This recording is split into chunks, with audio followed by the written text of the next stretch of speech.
Yana mahalliy xabarlarga qaytamiz. Badiiy asarning inson hayotidagi qiymat haqida so'z yuritiladigan kitobxonlik haftaligi doirasida ijodkorlar bilan uchrashuvlardan yana biri G'allaorol tumani ahli bilan bo'ldi.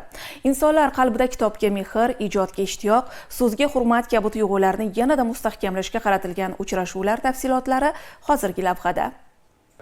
Aholi, ayniqsa yoshlarning kitobga bo'lgan mehr-e'tiborini oshirish, badiiy asar vositasida dunyoqarashni kengaytirish, ma'rifatli inson qilib tarbiyalashda kitobxonlikning alohida o'rni bor. G'allaorol tumanida kitobxonlik haftaligi doirasida ijod ahli bilan o'tkazilgan uchrashuv mutolaa targ'iboti bo'libgina qolmay, xalqimizni tafakkurga, vatanparvarlikka chorlovchi umumxalq harakati, fikrlar almashinuvi hamda qalblar uchrashuviga aylanib ketdi. Jarayonda Asror Mo'min, Shahlo Ahrorova, Abdukarim Sharipov kabi taniqli ijod va madaniyat sohasi vakillari kitob o'qishning inson tafakkuriga bo'lgan ijobiy ta'siri va hayotdagi muhim ahamiyati borasida o'z fikr-mulohazalari bilan ishtirok etishdi.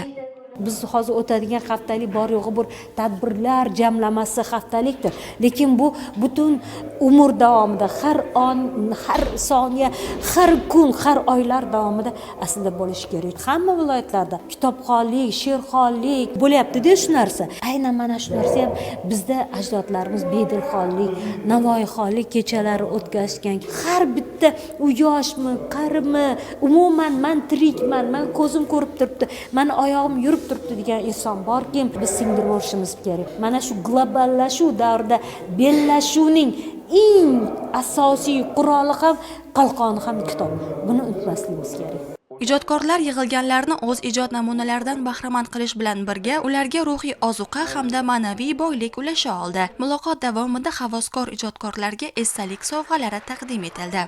Ijodiy uchrashuv hayotimda o'chmas iz qoldirdi, chunki o'zim shu sevgan ijodkorlar bilan uchrashish nasib etdi menga. Shahlo Ahrorovaning ijodini, uning she'rlarini shunchalik hurmat qilganimdan, yaxshi ko'rganimdan, uning Oltin beshik nomli she'rini farzandlarimga alla qilib kuylaganman. Shahlo Ahrorova o'zining Jida gulim nomli kitobini sovg'a qilgani meni yanada xursand qildi.